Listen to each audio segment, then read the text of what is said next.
Então, boa tarde a todas as pessoas.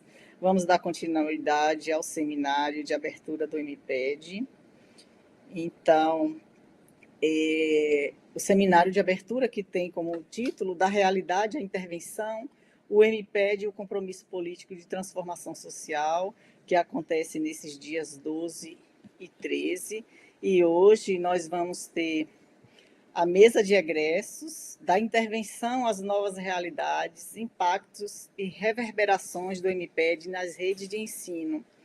Eu sou a professora Sandra Carneiro, sou vice-coordenadora do MPED e nós temos como convidados 3 egressos do mestrado profissional em educação, que são Thaís Totola Vasconcelos Pinarello, que concluiu em 2025. Ela é do IFES Campus Santa Teresa e tem o título de apresentação Conexões Literárias, um clube de leitura na Biblioteca Major Blay. Temos o nosso segundo convidado, apresentador, debatedor aqui, Marcos Antônio de Jesus, que concluiu em 2023. Ele é do IFES Campus Piúma, Espírito Santo, e o trabalho dele é Festa Literária como proposta interventiva no IFES Campus Piúma, Espírito Santo. E temos o terceiro, é o Carlos Henrique Morelato, concluiu em 2025, ele é lotado no IFES, na reitoria, e vai apresentar notas de um pai pesquisador, afetos, deslocamentos e o saber que nasce da implicação. Então, a gente tem no MPED o desafio de fazer uma pesquisa no nosso campo, né? No campo de trabalho, no campo de atuação. E aí, esses servidores, esses mestres, né, que já foram mestrandos, trouxeram no seu projeto, na sua carta de intervenção, uma ação que partiu de uma realidade, né, que eles viram que precisava ser modificada, receber melhorias, e assim a gente tem uma pessoa que está em fase de implementação, já fez algumas ações, uma pessoa e 2 que implantaram, né? São 3 diferentes propostas, e aí a gente segue, inicia a primeira apresentação, a segunda e terceira, e depois a gente abre para perguntas, conversas. Então, será uma tarde com os mestres. É com você, Carlos.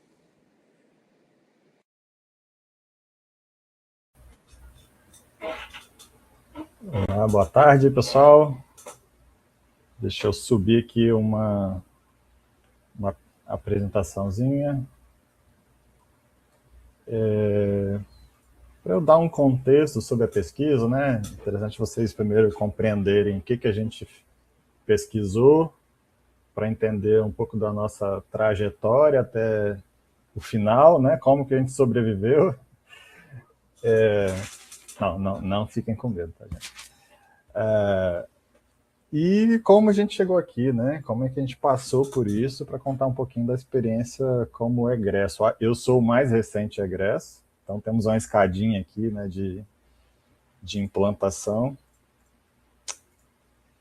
Deixa eu só subir aqui minha apresentação, gente. Vocês conseguem ver? Me dá um ok se vocês conseguem ver minha apresentação. Agora eu tenho que descobrir como é que eu avanço aqui. Beleza. Do vovô, cada mão assim, né? Coloca na sua. Não foi assim que fizeram com o café do padrinho? Isso. Obrigado, professor. Olha só, eu queria saudar aqui algumas pessoas, né? Estou vendo que aqui a professora Salete, que participou da minha banca também, está aqui conosco. Eu estou aproveitando, inclusive, a apresentação que eu fiz na minha defesa. Saudar a professora Sandra pela mesa e os colegas que estão entrando agora. Nós somos colegas de instituição, né? Vocês vão ver que isso é maravilhoso, assim, né? Poder fazer uma troca entre a rede, assim, né? Para a gente foi muito valioso isso. A gente não faz o mestrado sozinhos, né? Então, quanto mais a gente puder integrar as nossas unidades, isso é bem legal. Para quem não me conhece, meu nome é Carlos Henrique Morelato. Eu sou... O áudio está duplicando aqui para mim. Eu sou esposo da Janine e pai do Theo. E aí, nas horas vagas, eu sou designer na comunicação da reitoria. Eu atuo lá, tenho atuado bastante na liderança da etapa de comunicação dos processos seletivos, multicamp, e dentre outras frentes, né, que a gente atua lá. E eu comecei a minha apresentação dessa forma, não à toa, como um exercício de apresentar nossa identidade a partir do que a gente é e não apenas a partir do que a gente faz, né, como profissão. E isso tem tudo a ver com o meu título, sobre essas notas de um pai pesquisador e qual é a implicação disso, né? Por isso que eu queria dar um contexto para vocês sobre a minha pesquisa, como que ela foi feita, né? Então, lá na comunicação é comum a gente receber, assim, questionamentos nos nossos canais, né? Como é que eu faço o cadastro do meu filho? O que é deferido? Quanto custa isso daí? Essa, principalmente, é a que eu acho mais crítica, né? Porque se a gente não estiver fazendo as pessoas entenderem o básico, né? Que a escola é gratuita, a gente tem um caminho pela frente importante. Então, o desafio da comunicação que eu tenho enxergado no processo seletivo é que a comunicação é esse processo seletivo invisível, antes do processo seletivo, né? Porque se as pessoas não sabem que a gente existe ou que elas têm o direito, elas não compreendem a nossa formação, elas já são... já passam por um processo de seleção que eu estou chamando de processo seletivo invisível. Quem dirá aquelas que nem recebem nossas informações, né? Então, a comunicação ela é uma barreira que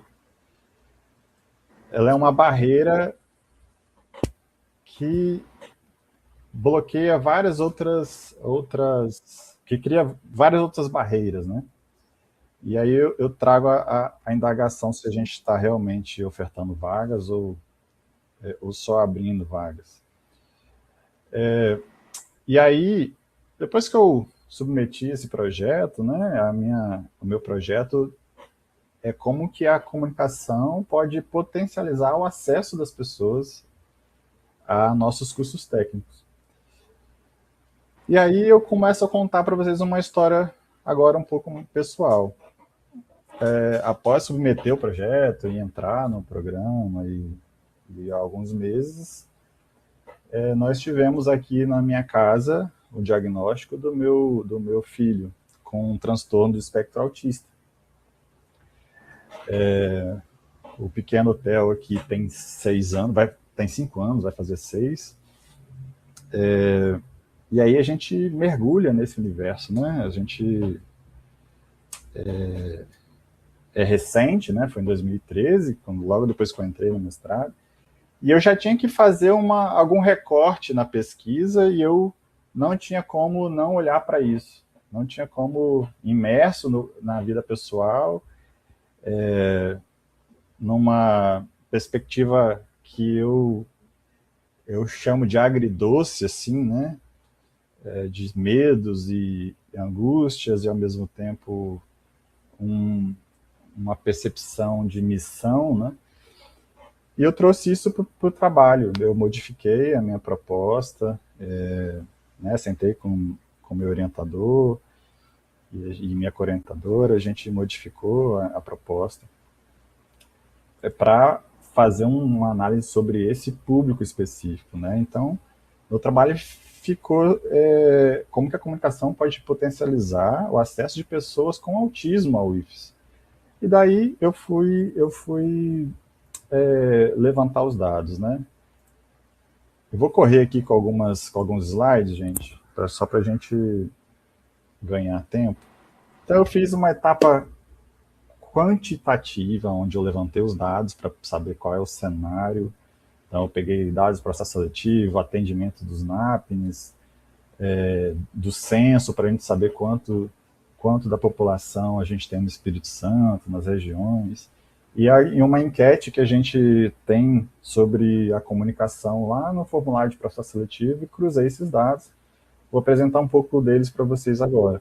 Também fui lá, conversei com 10 estudantes com autismo, de 5 campos diferentes, de diferentes perfis, para me dar informações para essa etapa qualitativa, né? Entender os porquês, os comos.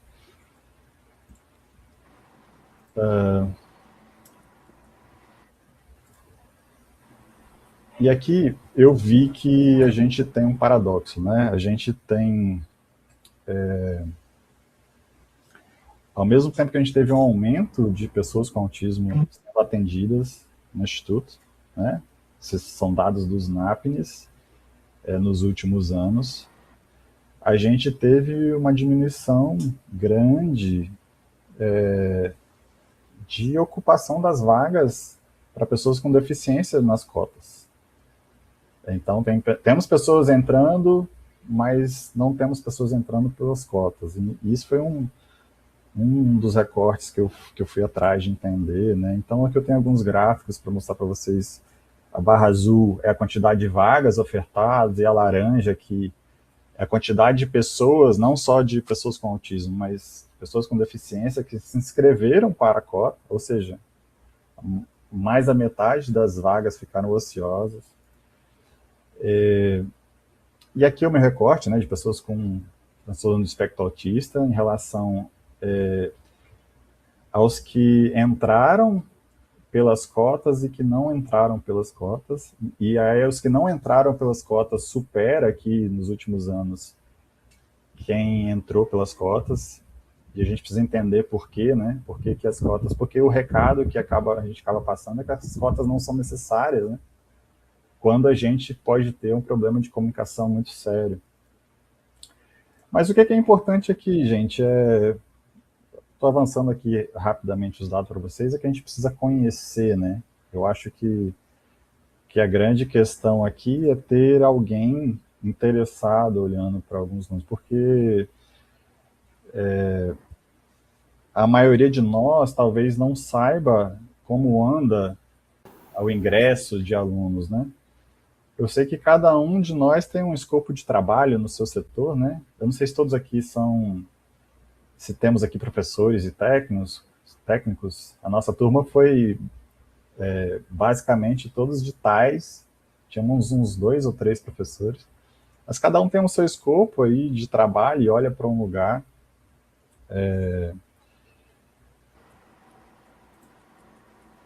E aí eu fui atrás, né, de entender. Aqui esse slide explica, sintetiza tudo, né? Assim, desse período que eu analisei, a gente teve 2.454 vagas, dessas se inscreveram apenas 848, e desse total de inscritos, 111 eram pessoas com autismo. Fazendo aí uma relação proporcional, assim, né? Se nós tivéssemos comunicado com eficiência sobre as vagas, tivéssemos conseguido que pelo menos as pessoas tivessem feito a inscrição, pelo menos o número total de vagas que a gente disponibilizou, fazendo uma conta simples, a gente poderia ter tido mais 210 pessoas com transtorno do espectro autista estudando no IFES, acessando a educação pública, gratuita, de qualidade e com acolhimento, né?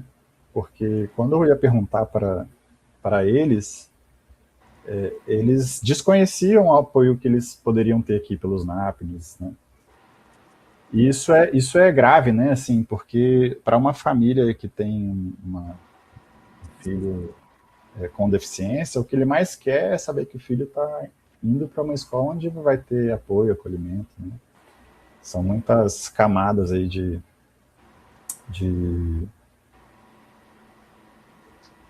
de angústias, né? E o que fazer, né? Eu propus, né, enquanto comunicador, um plano de comunicação que, reunindo todos esses dados e todas as técnicas e métodos que a gente identificou como lacunas para resolver. Então, o plano de comunicação em si não é uma inovação exatamente, né? Porque o plano de comunicações de comunicação são instrumentos muito conhecidos, assim, principalmente pelos profissionais de comunicação. Mas a questão é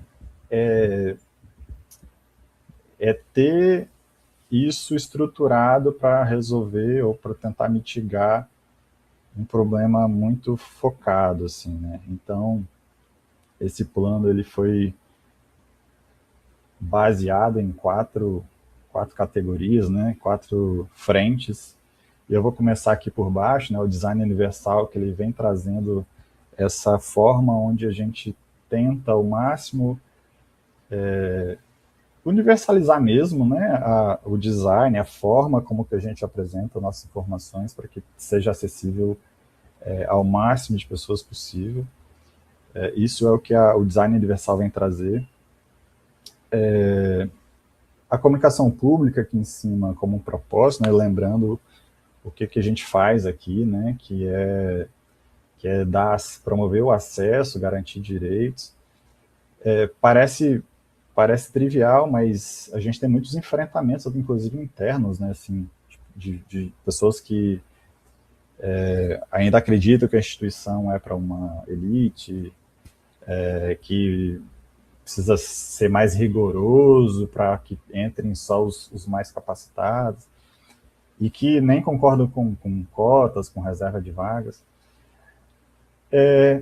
E aí a gente tem aqui o marketing social e a linguagem simples. Esses 2 pontos eu vou dar alguns exemplos, né? Que eles são só para a gente entender um pouco mais, né? O marketing social, por exemplo, o que isso quer dizer? O que ele tem a ver com a história toda? A gente tem, basicamente, na administração pública, uma comunicação que ela é muito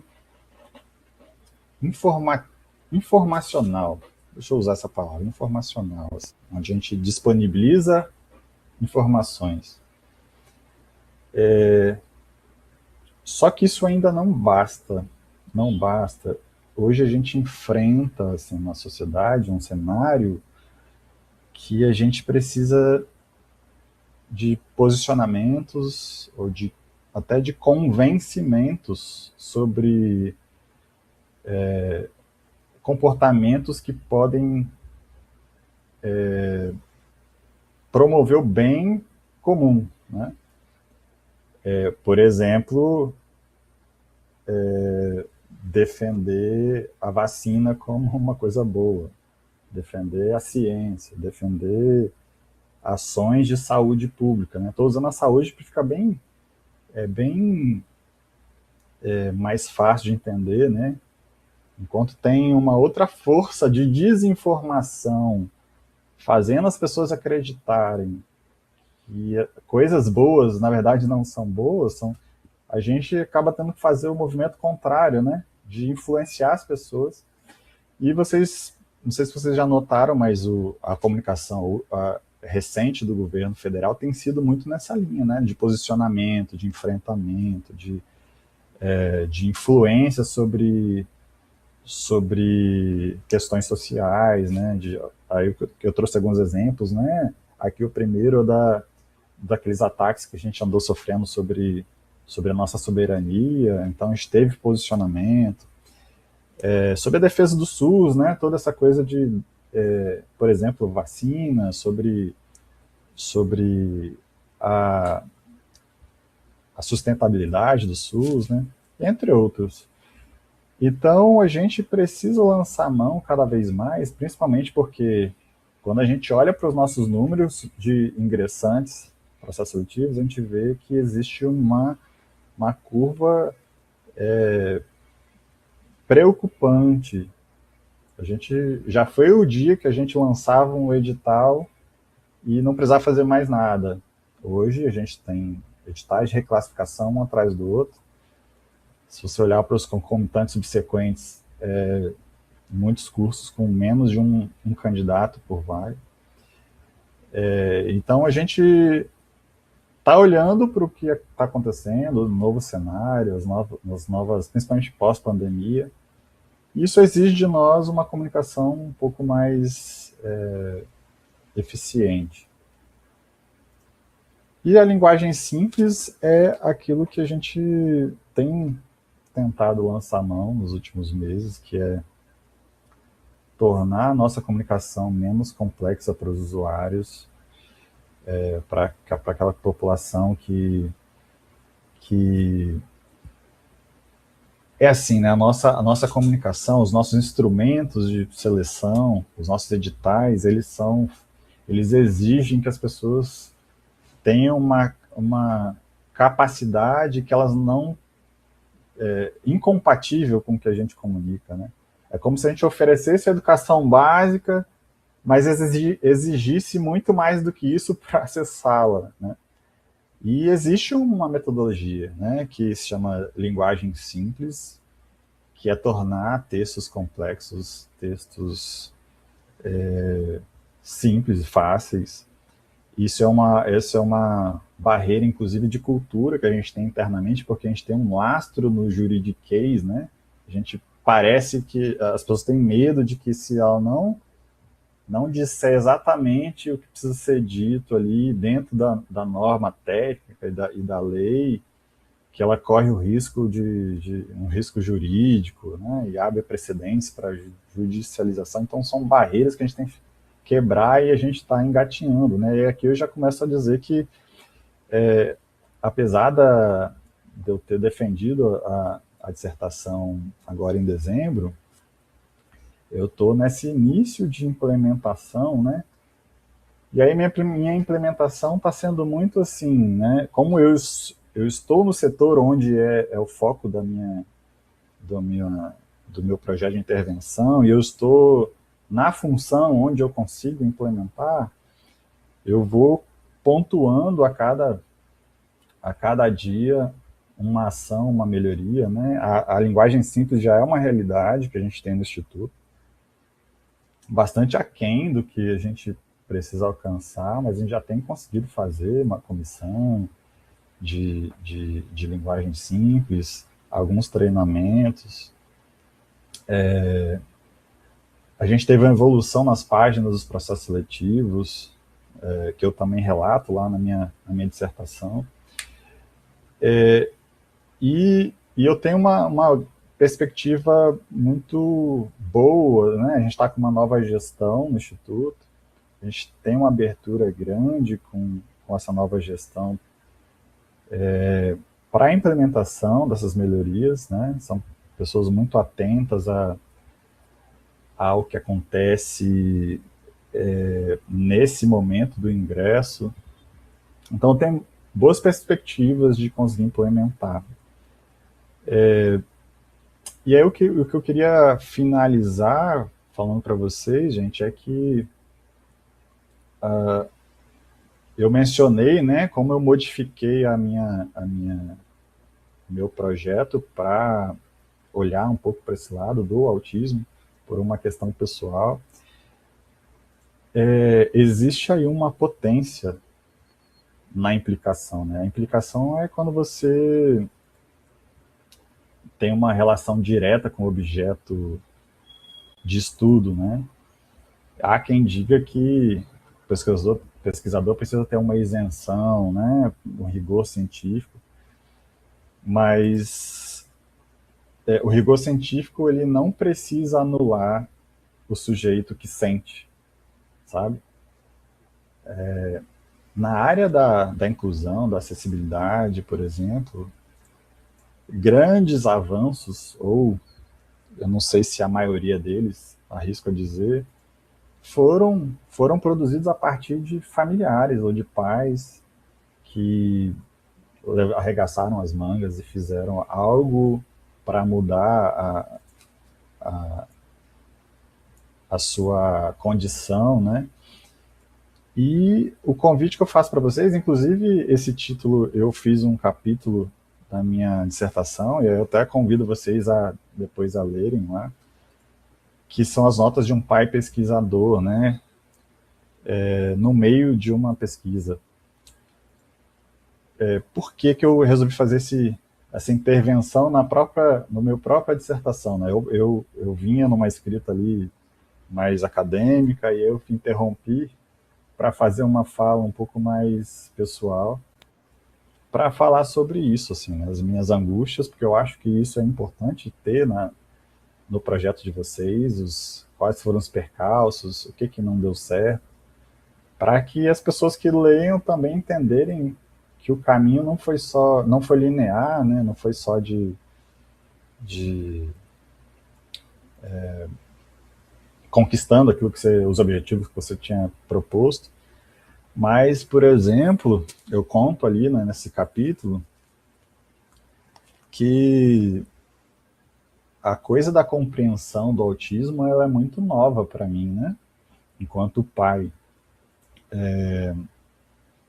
E aí, quando eu sentava na frente de um estudante lá do ensino médio com autismo, foi uma experiência que bastante marcante, porque eu estava preparado metodologicamente, tecnicamente e eticamente, mas talvez eu não estivesse tão preparado emocionalmente. E eu queria extrair muito mais informações, eu queria perguntar sobre as coisas que eu enfrentarei, a evolução que o meu filho pode ter, né? Eu acabei vendo neles uma possibilidade. E aí eu saía de lá às vezes assim, né, angustiado e às vezes esperançoso, às vezes os dois, né? Esse misto aí, né? E eu trouxe isso tudo pro trabalho, né? Como um combustível, porque eu vejo o IFES como um lugar onde muitos TEOs precisam ter acesso. Isso me fez continuar, porque não foi fácil, assim, muita coisa acontecendo, inclusive essa, né?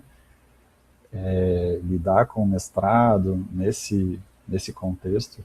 Já pensei em desistir, mas segui em frente. E hoje, devagar, a gente está implementando melhorias, eu tenho certeza que a gente vai conseguir melhorar o acesso para pessoas com autismo no IFES. Gente, o que eu tinha para compartilhar com vocês um pouquinho, né? Era isso. Vou ficar aberto às perguntas e às sugestões de vocês.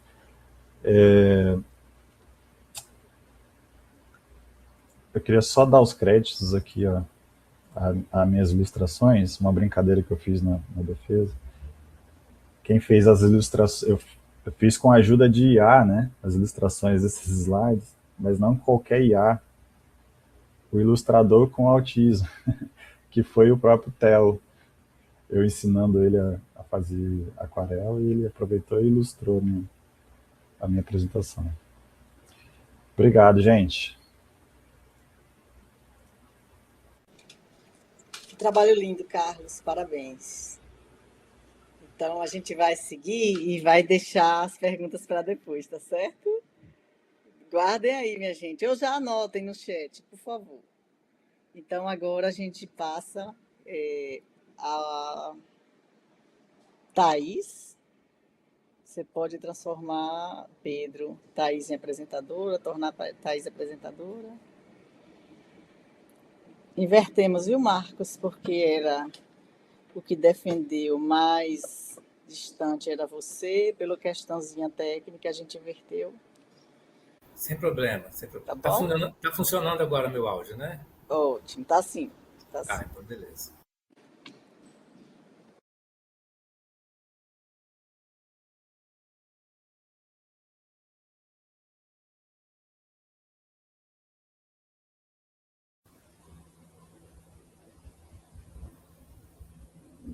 Olá, Thaís, está estão me aí ou ouvindo? agora aconteceu o contrário? Aí está, sim.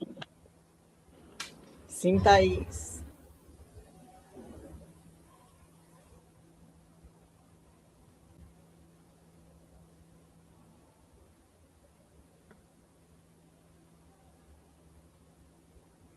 Professora, a senhora está me ouvindo? Eu não estou ouvindo você. Thaís, estou te ouvindo. Eu não estou ouvindo o Ah, seu nome. Pode ser? Está aqui embaixo. agora sim. Tua Só câmera, tô, não sei. só tô, Estou te vendo. Estou te vendo. Tudo tô certo. aguardando só para colocar a apresentaçãozinha, Tá. mas se eu puder ir começando, já vou me apresentando, né? Pode E sim, depois a por favor. gente.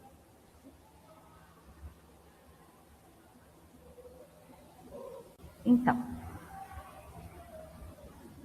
ainda não habilitou aqui para mim, professora. É a senhora que está habilitando? Pronto, agora já é.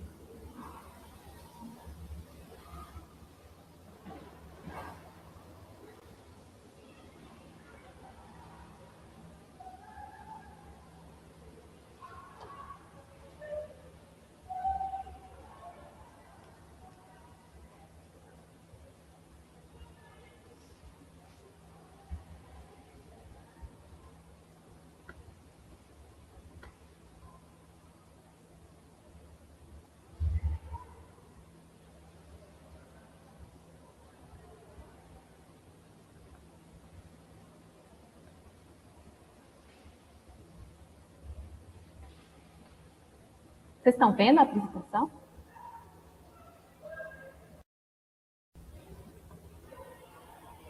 Oi? Oi? Você tá aparecendo? Ainda não. Acho que sim, agora sim. Não, o de Carlos que apareceu.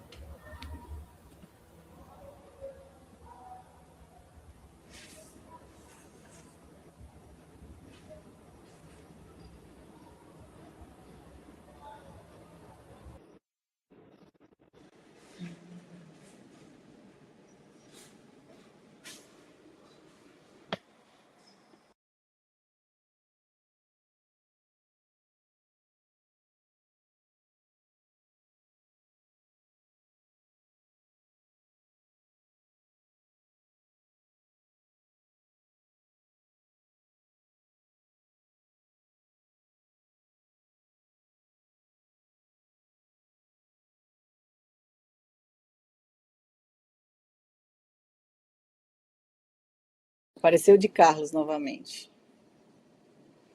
O slide de Carlos.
Oi, Thaís. Você quer ajuda, Thaís?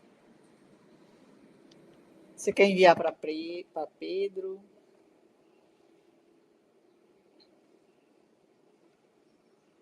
Você está como apresentador, né, Pedro? Você consegue projetar para a Thaís, é isso?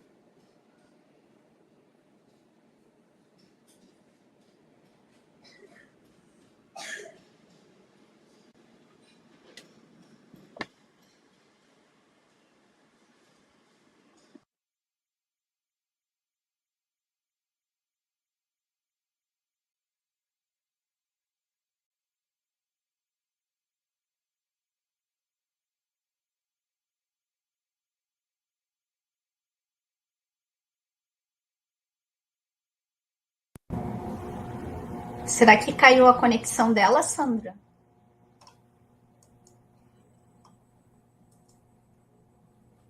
Tá fechado o teu microfone. Olha, vamos checar se Thaís caiu. Qualquer coisa a gente troca de novo e coloca Marcos. É que ela. Marcos tá... Que a gente ajuda ela a colocar. Ela não tem geralmente problema com isso não, que a gente fazia aula, mas é na hora que pode ser uma conexão mesmo. E eu não sei porque apareceu esse slide de Carlos. Ela não está aqui não. Thaís, ela já volta. Vamos passar para Marcos e a gente volta para Thaís? Pode ser, Pedro? Pode ser, Pode Marcos? ser. Pode ser, sim. Por favor. Teria até dado um tempinho para ficar conversando com o Carlos, mas aí quando a gente se folgar é hora de parar. Você coloca aí para mim, Sandra? Deixa eu ver uma coisa. Agora eu acho que você consegue, viu, Marcos? Porque senão ele vai ter que me colocar como apresentador. Teste aí primeiro, por favor. Só é clicar no terceiro botão que já vai. Tá, não é porque... Deixa eu tentar aqui. É porque, com medo de arriscar, como eu te falei, eu não estou em casa, né? Então, não se preocupe não. Viu? É porque o apresentador é você. Aí, se for para mim... Sem problema. Você já conseguiu subir aqui para a plataforma apresentação, Marcos? Eu mandei para Sandra. Não, o subir é clicar no terceiro botão. É isso que é o subir. Se você colocar aqui dentro, aí mesmo, você mesmo vai passando a apresentação. Terceiro da esquerda para a direita. Tem o microfone, a câmera e depois compartilha.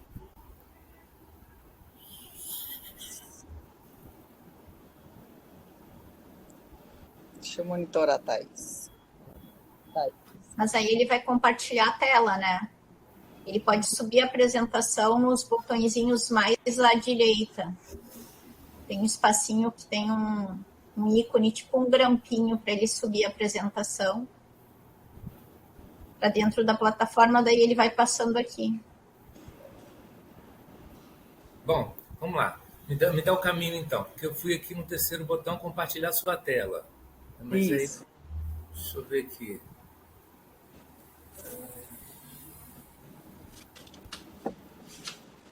Não aparece. Ela não está aparecendo. Porque eu uso o Linux, estou usando o Linux aqui, eu estou apanhando. Né?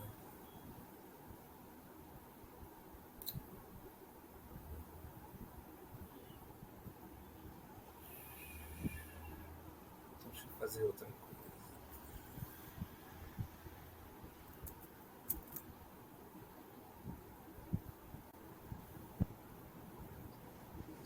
Marcos, Carlos está colocando algumas instruções aqui na mensagem. Que depois além desses ícones aqui embaixo do mural, do microfone, da câmera, da mãozinha, bem à direita, tem um ícone para subir mídia. Se você clicar ali, tem uma parte que é para slides.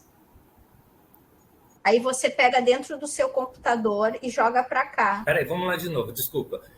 Depois da mãozinha, tem um íconezinho do... Depois da mãozinha, bem à direita, se você é o apresentador, ele está como apresentador, Sandra. Ele está assim, mini apresentação, que está aparecendo quando eu coloco em cima dele. Sim. E no outro está área de mídia. Isso, aí mesmo. Isso. Área de mídia.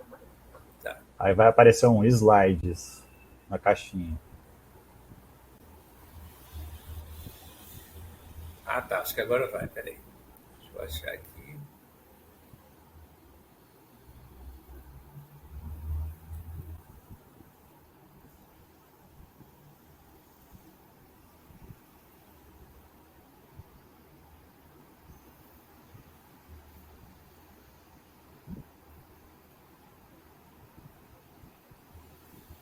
Tá indo.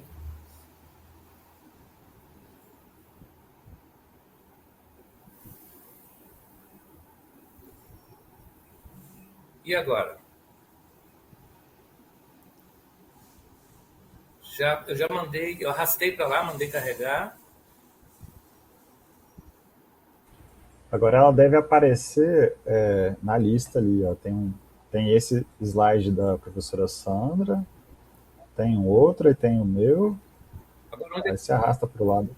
onde é que eu encontro agora, Carlos? Porque eu fiz esse processo. Fui lá Aí, e arrastei, né, o arquivo para dentro.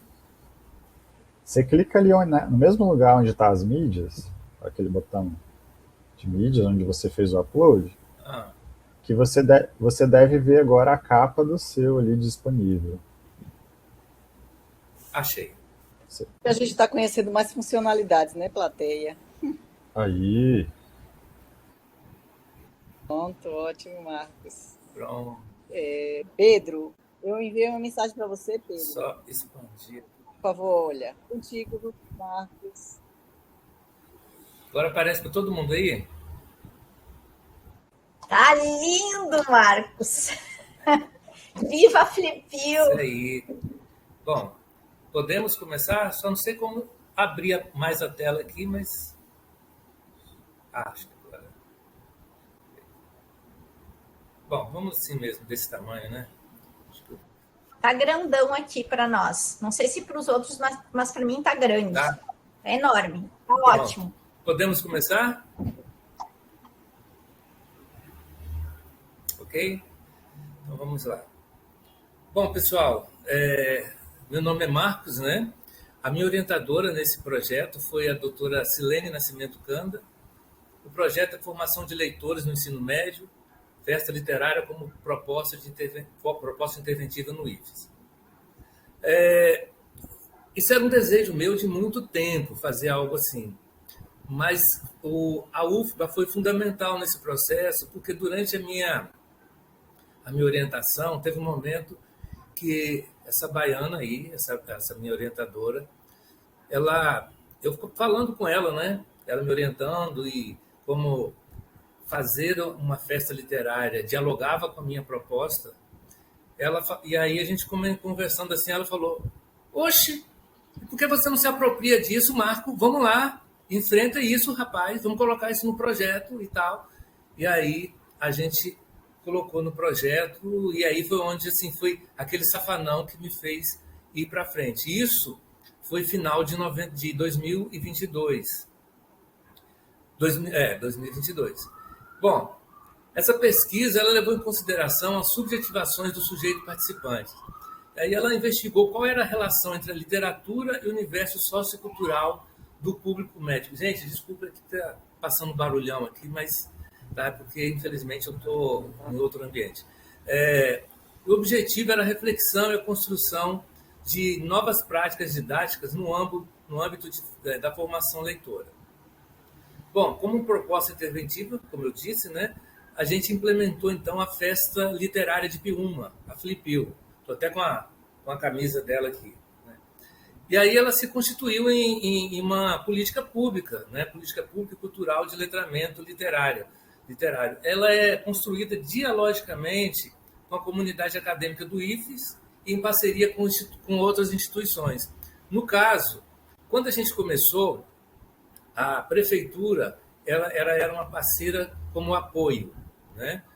Hoje a prefeitura também é uma da realizadora, então ela ajuda a realizar, então ela coloca no orçamento dela e tal.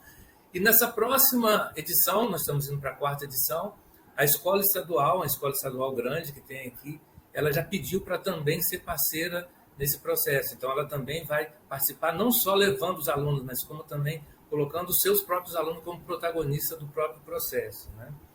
Que a ideia é exatamente essa mesmo. Bom, mas eu acho que melhor do que falar da Flipil é trazer a própria Flipil para ela se mostrar. Aqui está essa moça aqui de marrom, que foi minha orientadora. Isso aqui foi uma foto tirada na primeira Flipil, né, na primeira edição. E a Flipil, ele é um evento sem fins lucrativos, né? Nós não lucramos com isso. Os escritores vêm, eles vendem os livros deles, enfim, os artesãos, mas não há uma ideia de nós arrecadarmos dinheiro de forma nenhuma. Ela nasceu em 2022, como eu disse, né, com o intuito de promover e incentivar a leitura de pessoas de todas as idades. Quando a gente fala de todas as idades, a Flipil realmente abraça todas as idades. A gente tem contação de história, então ali você tem um público da educação infantil, o público do ensino fundamental 1 e 2, mas a gente tem algumas coisas que o público do 60 mais participa. Então, eles fazem questão, inclusive, e eles estão na programação do coral da melhor idade, né? Então, eles vêm, eles se apresentam, eles participam de outras atividades também, mas a apresentação do coral é eles enquanto protagonista, né? Então, a gente tem as crianças que também se apresentam, e também são espectadores de histórias, e também temos os adultos, né? As pessoas dos 60 mais. Ora, um dos objetivos da Flipil é entender como tem ocorrido o processo de formação de leitores no Instituto Federal. E também compreender a natureza das práticas pedagógicas para a formação de leitores mediante o olhar dos discentes, com vista a estruturar uma proposta de intervenção que dialogue com os anseios da juventude local no que se refere ao contato formativo com a literatura. Bom, no começo, a gente implantou a Flipil tendo o nosso olhar mais por conta da pesquisa, essa coisa toda. E à medida que fomos avançando, esses jovens, esses alunos, esses discentes, eles foram também abraçando e se impondo dentro da própria Flipil. Então, hoje eles são protagonistas, assim, de forma a sugerir e a participar bem ativa mesmo, de forma a participarem da comissão, a participar, às vezes, até de uma mesa. Então, assim, a gente deu esse protagonismo para os discentes de tal forma que a gente se viu obrigado a criar uma atividade dentro da própria Flipil, que é a gincana literária. E essa gincana literária, ela faz com que os próprios escritores sejam promovidos, porque, por exemplo, uma das tarefas da gincana é que eles façam o que a gente chama de Flipilfluencer, né? Eles pegam livros dos escritores que participam da Flipil, leem, fazem resenha, e aí são postadas essas resenhas no Instagram oficial do campus, né? Então, e aí, como é que eles fazem ponto? Quem tiver mais compartilhamento, tá? Então, isso é uma forma que ajuda, de certa forma, os escritores, né? Eles ficam mais conhecidos, mas faz com que o próprio discente dialogue com esses autores, então passa a conhecer a obra e tal. Então, assim, hoje é muito natural a gente ver alguns alunos falando sobre algum escritor, alguma academia do Espírito Santo, né? Até porque o nosso município ele não tem livraria, não tem editoras, então esse momento é o momento que eles têm um contato direto com os escritores. Aqui eu trago, né, as 3 edições que a gente já fez, né? A gente começou fazendo em agosto, como vocês podem ver aí, 23, mas depois o campus pediu para que a gente mudasse para o primeiro semestre, porque eles entenderam que era muito grande a Flipil para ser no segundo semestre, uma vez que no segundo semestre já tem a Semana de Ciência e Tecnologia. Então, a gente trouxe para o primeiro semestre para não ficar 2 coisas grandes em um semestre só. Bom, e aqui é uma foto do auditório, com esse pessoal que está na frente é o grupo de teatro, e atrás nós temos alunos, professores, membros da comunidade que foram para assistir essa peça.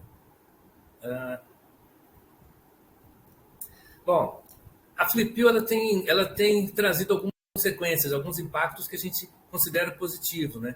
Socialização de leituras. A gente vê, por exemplo, principalmente através do escambo. A gente vê as pessoas trocando livros, mas não é simplesmente ir lá, me dá esse, pega esse. Eles acabam conversando mesmo, falando, não, porque, olha, você vai gostar desse livro porque tem uma pegada legal, que não sei o quê. Então, assim, é bem legal a gente ver, na hora do escambo, eles discutindo um pouquinho sobre o que eles já leram daquele livro e fazendo a troca. Política pública, como eu disse, né? a prefeitura já colocou isso dentro do próprio orçamento, então todas as vezes ela ajuda com transporte, com alimentação, enfim, com shows, né? Multiplicação das ações. Quando eu digo multiplicação das ações, vou trazer um exemplo, né? Teve um ano que um município aqui perto, chamado Iconha, ele veio participar, aliás, no primeiro ano, veio participar. E aí a secretária de Educação, no ano seguinte, quando eu fui convidá-la, ela meio sem graça, mas eu achei fantástico. Ela falou assim, Marcos, eu queria pedir desculpa porque a gente copiou uma ideia lá da Flipio de vocês, a gente implantou aqui no nosso município. Eu disse, não, é para isso mesmo, a gente quer que isso prolifere. Mas qual foi a ideia que vocês copiaram? É porque a gente teve a apresentação de coral, que era assim, o coral cantando músicas que se inspiraram em livros, né? Então a gente tem muitas músicas hoje que se originaram de livros. Por exemplo, sei lá, Lanterna dos Afogados, que é do Biabá, né? do nosso baiano aí. Oh, meu Deus, como é que a minha mente falha assim? Bom, enfim, Jorge Amado. Então, você tem Primo Basílio, de Essa de Queiroz, que gerou a música do Tribalista, Amor, I Love You. Então, a gente tem uma infinidade de música. Então, o coral cantou várias músicas que foram inspiradas em livro. E aí, esse município criou um coralzinho lá para fazer isso e a gente achou fantástico. Democratização da literatura, né? Então, o acesso fica realmente democrático, tem pessoas de vários estilos, vários gêneros, as mesas que a gente faz, elas são diversificadas, os espaços para os autores. E, veja bem, os espaços para os autores, a gente fala da feira de livros. Esse ano a gente mudou, a gente vai colocar feira literária. Por quê? Porque a gente está sendo cobrado pelas pessoas que produzem artesanato, que fazem artesanato. Mas a gente também quer expor, porque o que a gente faz também é literatura. A gente faz o bonequinho da Emília, a gente faz o imã da geladeira da capa do livro tal, a gente faz... Aí o pessoal concordou que realmente o que eles fazem também é literatura. E aquecimento da economia local, né? Então, assim, os hotéis aqui acabam hospedando os autores, as pessoas que vêm para assistir. Os restaurantes servem comidas também para... Tem um restaurante que vende para as pessoas que estão ali no campus, mas tem aqueles que não comem ali e vão para os restaurantes da cidade. E não é só local esse aquecimento, porque, por exemplo, esse ano que passou, a gente teve cosplay. A gente teve pessoas de outras cidades, né, que vieram lá de Vitória, de Vila Velha, e vieram participar do cosplay. Essas pessoas, elas alugaram roupas lá, então elas não teve um aquecimento aqui. Então, de qualquer forma, também está contribuindo até fora mesmo do município. Bom, e aí a Feira de Livro, como eu disse, esse ano a gente não vai ser mais Feira de Livro, vai ser Feira Literária, então as mesas vão ter também produtos de artesanato, né? Já me mandaram alguns modelos, e eu achei fantástico, assim, os bonequinhos que criaram, com o nome Flipio na camisa, e achei isso bem, bem interessante também. As palestras, né, a gente procura diversificar bastante as palestras, a gente procura, por exemplo, aqui tem mesa aqui que tem a sinergia entre a literatura e a música, aqui é uma mesa com escritores negros, trans, heterossexual, LGBT, enfim, aqui é a literatura fantástica. Então, assim, a gente procura diversificar bastante a Flipio, porque a ideia da Flipio é reunir não só os escritores com leitores, mas escritores, leitores e não leitores. Então, é uma festa para quem gosta e para quem não gosta de ler, porque talvez quem não gosta de ler vai ter oportunidade de ter contato com coisas que façam com que ela passe a se interessar mais pela leitura. A contação de história, como eu já falei, né? Então, também acontece, a gente vê o público aí, as crianças. Apresentações artísticas, a gente diversifica muito também a apresentação artística. Aqui a gente pode ver que tem coral, tem teatro para um público juvenil, adulto, teatro infantil, orquestra, pagode, rock. Então, a gente procura diversificar bastante as apresentações da Flipio para atender todos os públicos. Slam é uma coisa fantástica que tem acontecido na Flipio, sabe? Assim, porque essa turma, ela, no geral, os competidores, eles vêm de Vitória, Serra, mas na última teve a participação de uma moradora de Piúma. Foi bem legal, assim, a gente não esperava ter alguém dali, porque a gente nunca soube desse interesse público dali. Então, assim, de alguma forma, a participação dessas pessoas que vêm de lá para cá já está contagiando o nosso público, então já está criando essa cultura também do Islã dentro do próprio município. Concurso de cosplay, né? A Flipil em números. Aqui a gente eu trouxe aqui só o 23 e 24, não tive perna para colocar o 25 aqui. Mas só para entender um pouco, por exemplo, 2023 a gente teve um pouco mais de 2.200 pessoas. Em 2024, um pouco mais de 2.700. E a apresentação artística de 6 a gente aumentou para 8. A gente diminuiu o número de palestrantes e diminuiu o número de municípios presentes na de 2024. 2025, o número é muito maior do que esse. Por quê? A contação de história, para vocês terem uma ideia, só a contação de história de 2025 teve mais de 2.400 pessoas inscritas, 2.400 crianças inscritas. Então, a gente não teve perna para abrir para todos os municípios. Então, a gente já está com aquela questão de fazer em 3 dias já está ficando difícil. Talvez a gente tenha que aumentar um pouquinho mais o número de dias para fazer a Flipil, para atender todo o público, né? Feira de livros, como eu falei, agora vai ser feira literária, né? E aí a gente aumentou de 35 para 42 autores. O número de academias literárias aumentou de 5 para 6. Esse ano eu acredito que vai ser mais ainda. De editoras também aumentou. Era uma só na primeira, depois foi para 4. E esse ano está aí a Flipil, um pouquinho da data, né, que vai ser dia 28 a 30. Esse ano tem uma coisa diferente na Flipil. Vou falar mais rápido aqui, que eu sei que o tempo já passou ali, né? A gente vai ter blocos de rua. Por que a gente vai ter blocos de rua? Quem conhece Piúma sabe que o potencial para carnaval, né, é muito grande aqui em Piúma. E a gente vem vendo, a gente vem assistindo as pessoas falando assim, a gente precisa fazer alguma coisa para colocar a cara da Flipil na rua. Como é que a gente faz para colocar a Flipil na rua? Porque a gente não pode ficar só dentro dos muros do Instituto. Bom, a gente pensou esse ano em trazer a Orquestra Pop Jazz e colocar lá fora, mas a gente falou, poxa, mas se chover e tal, e a prefeitura falou também, montar uma estrutura desse tamanho para um dia só, a gente não tem como justificar também, né, para uma apresentação só. Aí veio a ideia de a gente fazer um bloco. Aí vai ter o desfile de bloco no primeiro dia de manhã e à tarde. Só que esse desfile de bloco, ele vai ser também, assim, uma das etapas da gincana é a participação como cosplay no desfile de bloco. E aí vai ter os alunos do nosso campus, os alunos do Filomena Quitiba é a escola estadual, né, que pediram para participar, além dos escritores e tal. Então, assim, a gente vai invadir a rua de Piúma com esses artistas, né? Bom, se Castro Alves nos diz que a praça é do povo e Milton nos diz que o artista vai onde o povo está, então a gente tem que sair do campus mesmo, ir para a rua e fazer com que as pessoas percebam que a Flipil existe de verdade. E esse ano, né, além do bloco, a gente tem a orquestra, Pop Jazz não vai ser na rua, mas vai ser no auditório. A gente vai ter o baile, a fantasia, e vai ser à noite, né? Na sexta-feira à noite. E o slam vai ser no sábado, além de sarau, flip ok, que esse ano também é uma coisa nova, que o pessoal fala, a gente quer cantar, a gente quer não sei o que, então vai ser criado um espaço lá de flip ok. Enfim, eu não sei se eu teria mais algo a falar, mas é isso. É isso que eu queria passar aqui.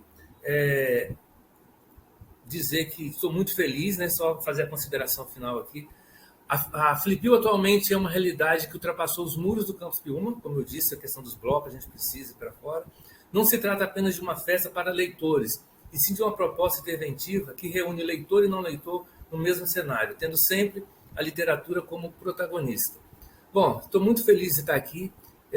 Cometi uma gafe que eu queria antes ter parabenizado o Carlos, né, pela apresentação dele. Desculpa, Carlos, ter parabenizado antes. Desculpe também que pela minha demora em entrar, que eu fiquei numa... E era realmente o Firefox. A Sandra deu a dica lá e eu consegui entrar. Mas era isso, pessoal. Eu espero que vocês possam, né, se não for nessa ou em uma outra edição da Flipil, comparecer aqui e nos prestigiar. Agradeço, viu?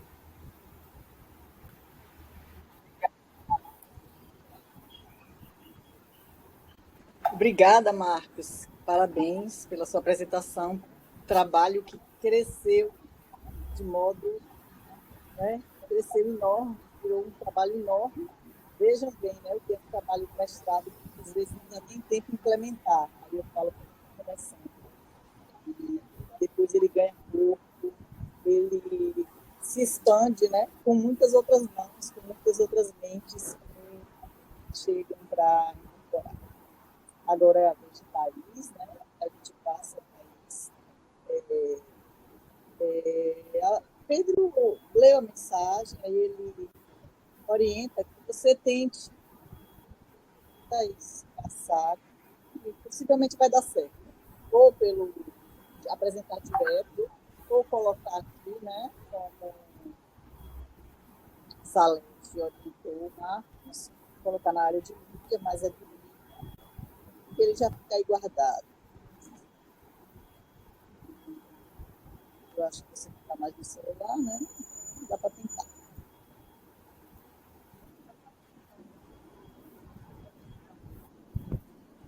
Eu não estou te ouvindo, Thaís. Se você quiser testar, falar alguma coisa, eu vejo que seu microfone está ligado. É que ela está com uma cidade onde tem muita perda de conexão. E aí é uma realidade do Brasil, né? Se chover, a nossa internet começa a falhar. Mas eu espero que dê tudo certo também para ela poder falar.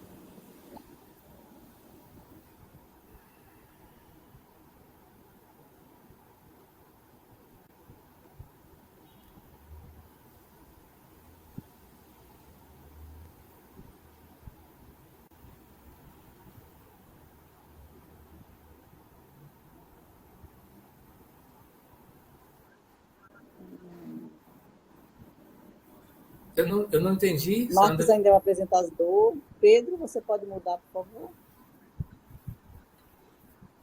Como é que eu Marcos faço continua sendo agora para sair daqui? o apresentador, então eu estou Posso pedindo a deixar? Pedro. Aí a pessoa. Não, você pode ficar aí. Tá.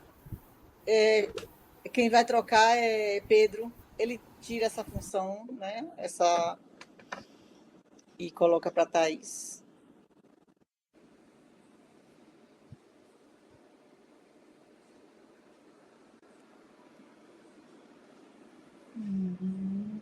Pronto. A apresentação atual agora é egressos. Pedro é o apresentador. Eu mandei para Olá. você, Pedro. Ótimo, Thaís já está aqui. Oi, ai, que bom. Olha, desculpem, tá caindo uma tempestade aqui em Santa Teresa e tá toda hora caindo a conexão.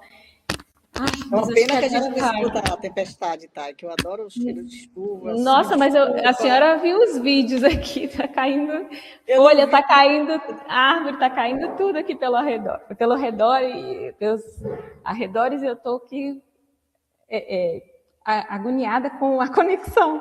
Fique tranquila, porque o seu som, o som da sua voz está ótimo, então Tá bom? vamos seguir. Então, Você já é apresentadora, pode colocar seus slides. Vou tentar colocar aqui. Não tá não ainda para mim. Apresentador Tá bloqueadinho aqui. Pedro.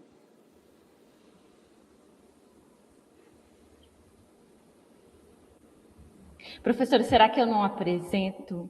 Apresenta, mulher. Não, eu digo assim, sem a apresentação? Pode começar a falar. Né? Porque eu tô com medo de começar e... Pode contar a sua história. Então, tá. Olha, gente, boa tarde. Vou saudar todos os professores, em especial a professora Sandra, que foi minha orientadora, que sempre segurando a minha mão até o final, até agora, né, professora? A gente está sempre em contato. Eu sou muito feliz e muito grata por ter tido a senhora como orientadora e todos os professores de um curso que eu tenho muito carinho mesmo. Saudar o Marcos e o Carlos também pelas apresentações, pelos trabalhos, viu? Parabéns. E eu sou Thaís, eu sou servidora aqui da biblioteca do IFES, do Campus Santa Teresa, no cargo de auxiliar de biblioteca. Sou egressa aqui do mestrado, né, do INPED, e eu estou muito honrada com esse convite. Eu gostaria de falar um pouco para vocês do meu projeto de intervenção e da minha produção técnica e tecnológica. A minha justificativa da pesquisa foram alguns estudos, né, sobre leitura no Brasil, que apontaram um baixo desempenho dos brasileiros em leitura. E, além disso, também uma necessidade que eu via de ações que promovessem a leitura no ambiente da biblioteca.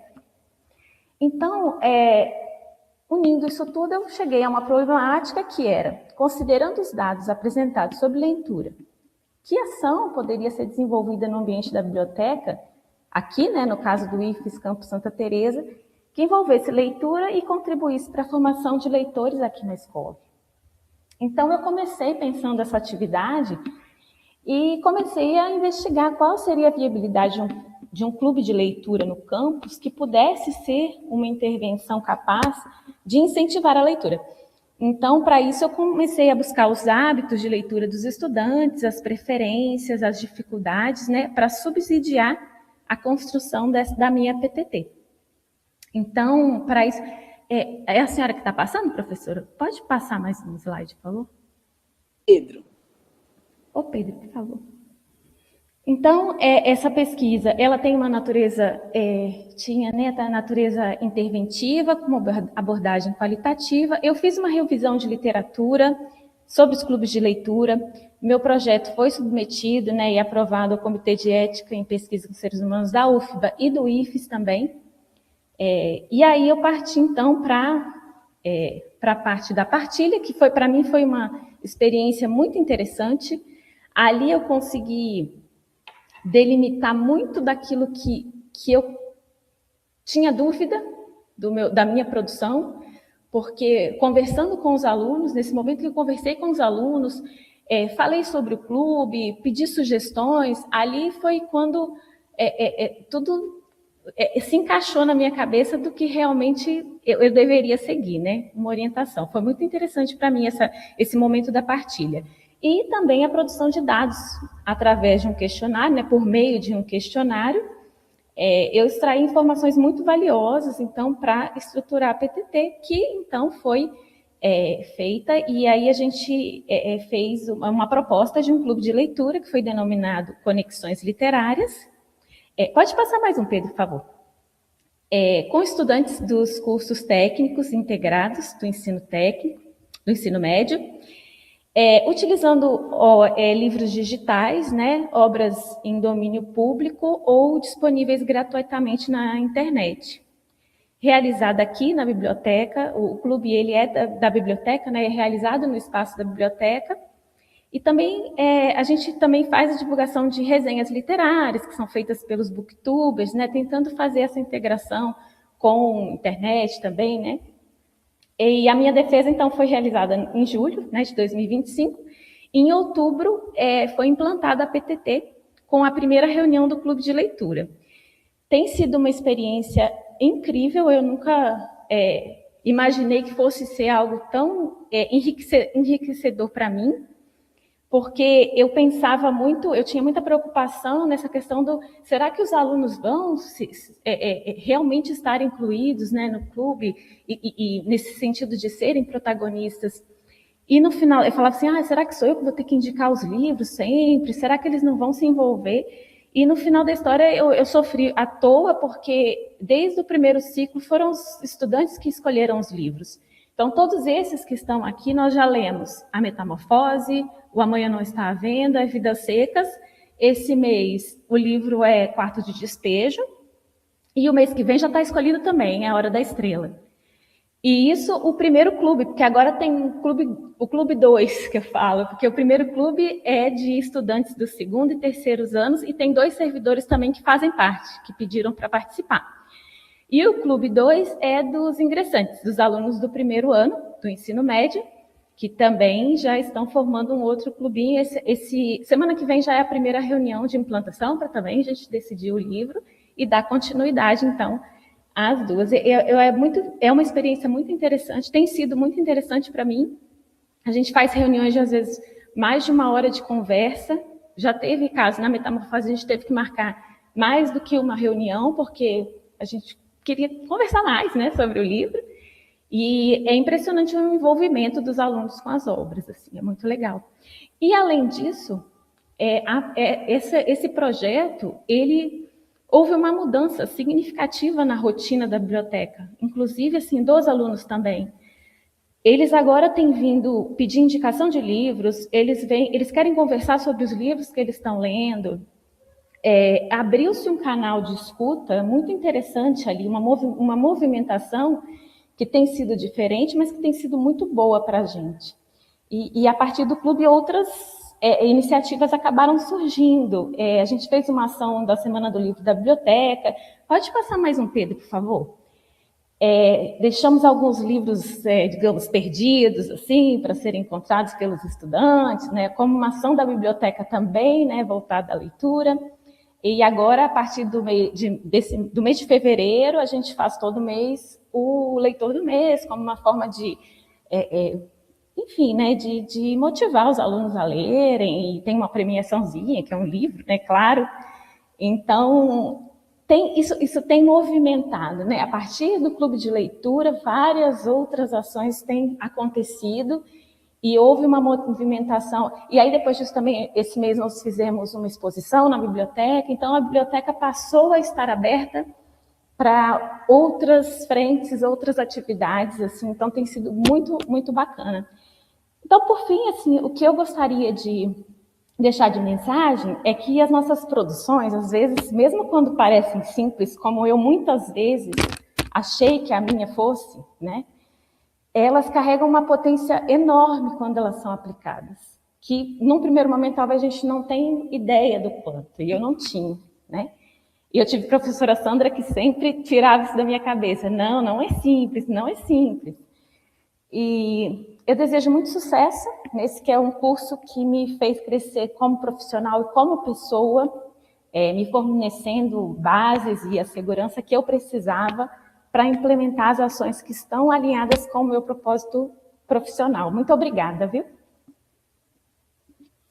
Obrigada, Pedro, por transmitir para mim. Obrigada, Thaís. Então, ela sempre assim, rápida, objetiva, já terminou. Minha gente, nós temos um tempo mais.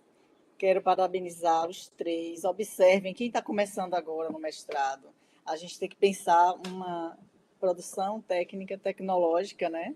E aí a gente ainda está ali pensando se é isso mesmo que a gente colocou na carta, em diálogo com o orientador.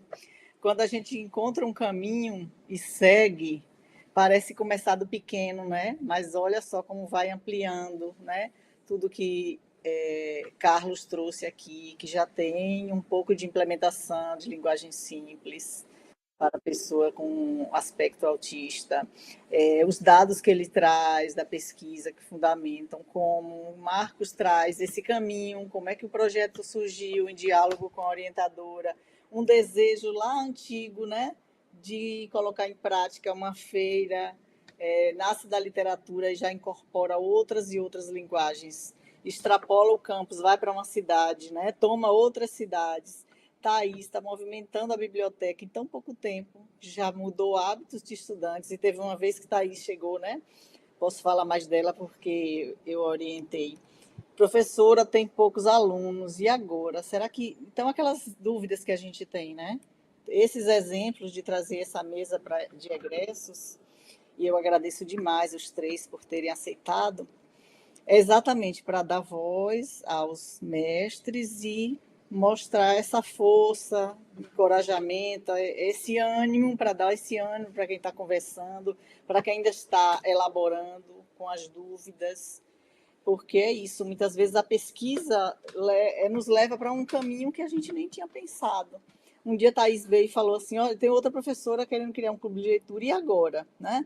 Falei, ótimo, de repente vocês juntam, ou criam dois, é porque tem um desejo, né?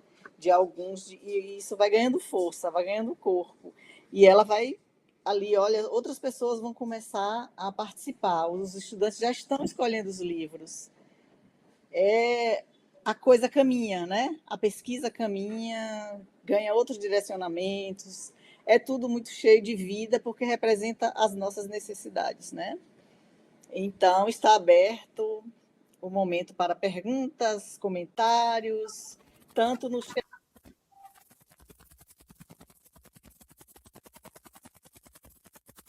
É contigo, pode falar. As pessoas podem escrever no chat ou levantar a mão para a gente criar uma fila.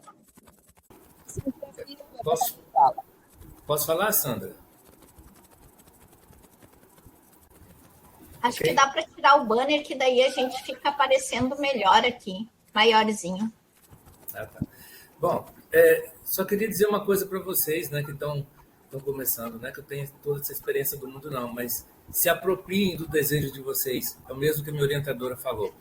Porque quando ela me disse isso, eu arregacei a manga e fui atrás. E aí, quando eu dei por mim, a gente concluiu isso, a gente implantou a Flipil. E como vocês viram na minha apresentação, eu falando de músicas inspiradas em livro, né? E hoje, assim, eu terminei o meu mestrado, na verdade, no início de 2023. E ainda em 2023, com toda essa empolgação ainda da Flipil, com toda essa coisa de se apropriar do desejo, eu me aventurei a me inscrever para um doutorado, exatamente escrevendo sobre uma coisa que o próprio mestrado me deu, que é essa coisa do letras de músicas, literatura para a formação de leitor. E aí hoje eu faço um doutorado exatamente que veio da raiz do meu mestrado, né? Da raiz da minha pesquisa, porque eu me apropriei de uma coisa que era meu desejo. Então, assim, quando você faz uma coisa que você gosta, né? E aí eu vi que os colegas, né, os dois que se apresentaram aqui, também apresentaram coisas assim que tem muito a ver com eles, que eles gostam. Então, assim, se torna menos maçante, né? E aí eu acho que é isso. Então, mergulhem mesmo de cabeça no que o orientador de vocês disser e se apropriem mesmo que dá certo. Tá? Para mim deu certo, então vai dar para vocês também. Marcos. Quem é a próxima pessoa? Tem alguém inscrito? Cadê as mãos? Podem escrever também, mas podem usar microfone, estamos com tempo, temos mais um tempinho. Deixa eu falar um pouquinho, professora. É a Adriana aqui de Itapina. Tá todo mundo me ouvindo? Tá um pouquinho de ruído, mas estamos sim, Adriano. Tá bom. Vou tirar um pouco mais perto do microfone aqui. Primeiro, parabenizar os colegas aí que vieram trazer a experiência de cada um. Parabéns pelos trabalhos, foram brilhantes. Assim, a gente conseguiu pegar aqui muito superficialmente, mas foram trabalhos brilhantes. E assim, traz um pouco de medo para a gente, porque são trabalhos de uma qualidade que a gente nem espera. A gente pensa assim, pensando no nosso trabalho inicial agora, a gente vê esses trabalhos assim, com tamanha qualidade, a gente fica bem apreensivo. Mas assim, só agradecer mesmo os colegas e essa experiência, a troca de experiência é muito produtiva, muito válida para a gente estar começando. Né? Dá uma esperança para a gente que a gente é capaz também, que a gente vai conseguir. Então, em Deus, a gente vai chegar no final aí, bem com a qualidade desse nível aí também.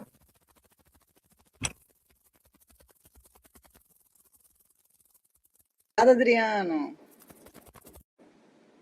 Então, você vê aí com muita qualidade, é um pouco por dia, né? O que a gente não pode fazer é, deixo o meu trabalho, esqueço por uma semana, esqueço por duas, não pode. Então, é assiduidade. De repente, hoje eu abro o trabalho, fiz só uma linha, mas eu fiz, amanhã de novo mais um pouquinho, e assim vocês chegam lá e cada vez mais refinando a qualidade. Algum inscrito, minha gente? À vontade, só é ligar o microfone e falar, então, já que não tem fila. Ah, tá. Boa tarde, pessoal. Eu sou a Selma, eu sou assistente de alunos em Barra de São Francisco. Eu queria perguntar para o Marcos, primeiro, confirmar a data, né? Você falou que é em maio a Flipil desse ano. Qual que é a data mesmo? A Flipil agora sempre é no primeiro semestre, né? Vai ser sempre em maio. Esse ano é dia 28 a 30. 28 a 30, ok. E aí eu até coloquei a pergunta no chat. Essa porra tá descarregando rápido assim que não descarregava rápido. Agora tá descarregando rápido por causa. Se vocês fizeram algum tipo de curadoria.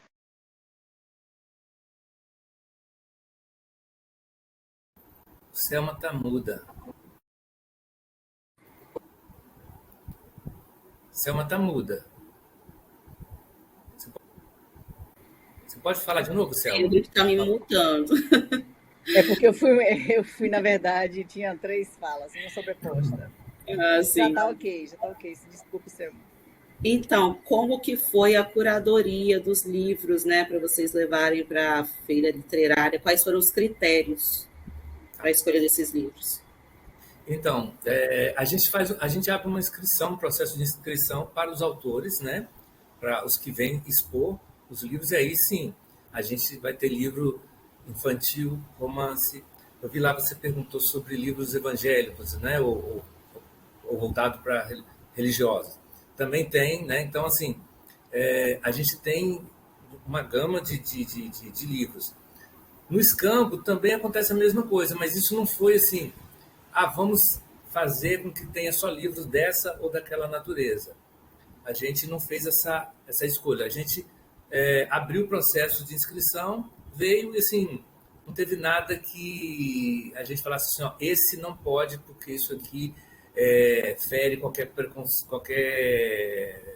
lei ou qualquer coisa que atrapalhe. Então a gente não teve isso.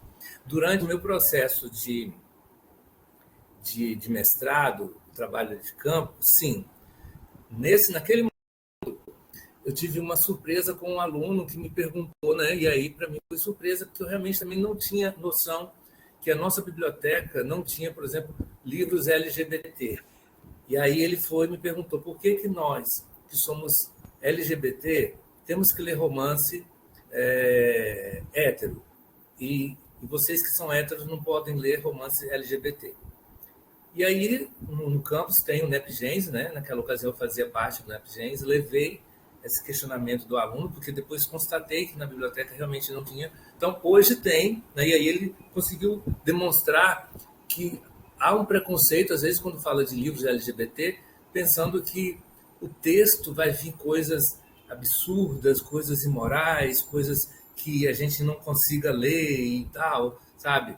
Coisas que ultrapassem qualquer meio assim, para você ler. Então, assim, não, nós temos lá hoje, inclusive, mas foi isso, sabe? Assim, para a Flipil especificamente, as pessoas fazem as inscrições e vem livros assim, religiosos, vem romance, vem livro infantil, vem livros de toda sorte.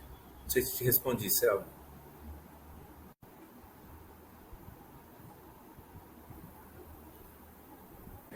Ótimo, Marcos. Quem mais quiser falar, só o microfone, minha gente. Estamos sem fila.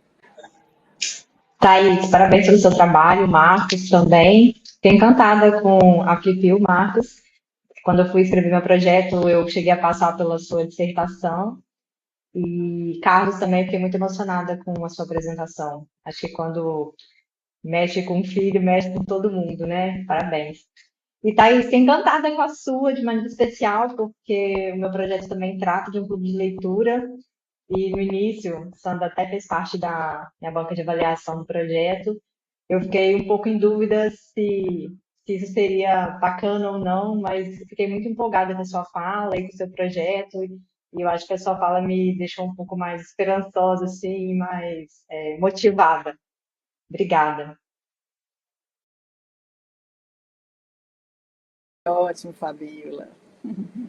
Só para aproveitar o gancho da Fabíola, né? E Carlos, no seu projeto, né? Você me fez lembrar, por exemplo, que na Flipil, uma das contadoras de história, infelizmente esse ano ela não vai poder vir, porque ela está envolvida com outro projeto. Ela é autista, não pode conseguir a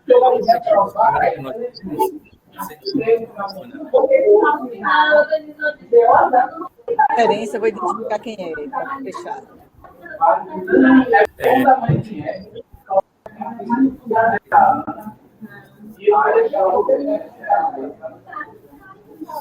Acho que tem alguém falando junto. Enfim, Carlos, era isso, sabe, assim, e aí, cara, assim, ela faz contação de história e teve uma das mesas que ela participou, sabe, foi fantástica a participação dela, que era exatamente uma mesa sobre escritores e tal, né, que tinha autismo também, era uma variedade de características naquela mesa e ela era uma dessas.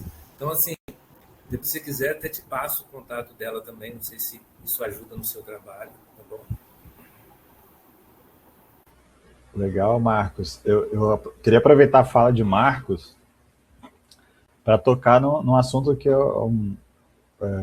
acho que foi Adriano que falou, que quando vê esses projetos até ficam preocupados, né? Eu também fiquei preocupado, o Adriano, quando eu vi o projeto de Marcos, por exemplo, que é um super case, né? Mas, assim, o que eu tinha para comentar sobre isso é que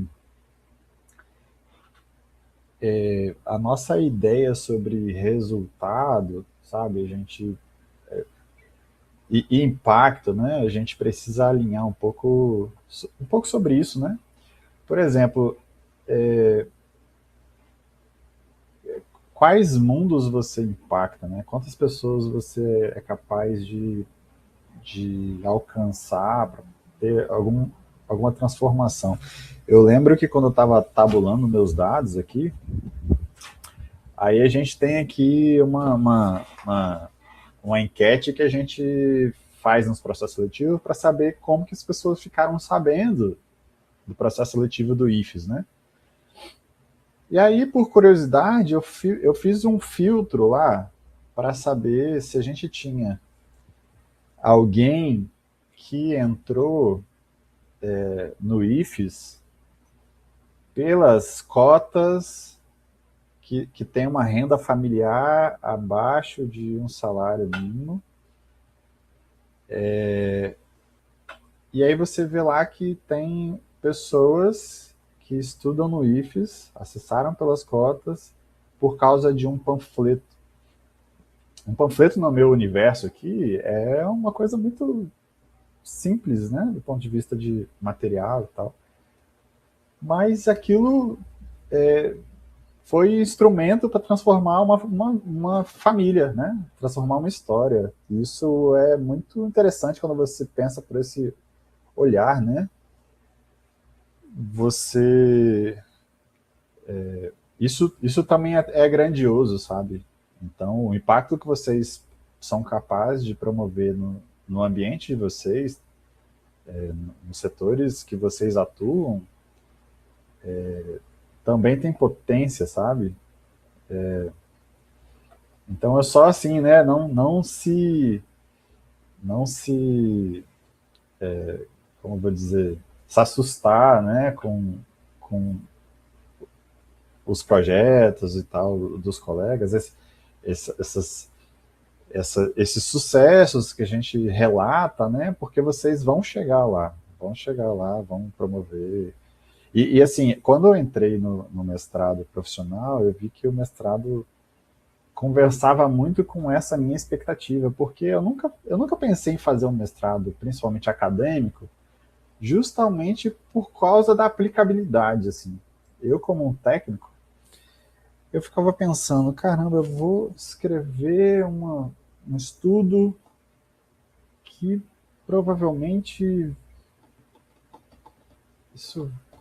que impacto que isso trará, assim, né? Claro que traz, mas o mestrado profissional, gente, te convida a ser uma intervenção, né? Te convida a olhar para o seu entorno e descobrir algo que as pessoas não estão olhando, problemas, as dores que as pessoas não estão observando, né? É isso. Maravilha, Carlos. Eu também queria dizer para as pessoas, né, que a gente tem as opções, duas opções, escolhas ou possibilidades, conforme o caminhar de cada um, que é implementar a pesquisa durante os 2 anos, ou não. Então, o de Thaís foi depois, né?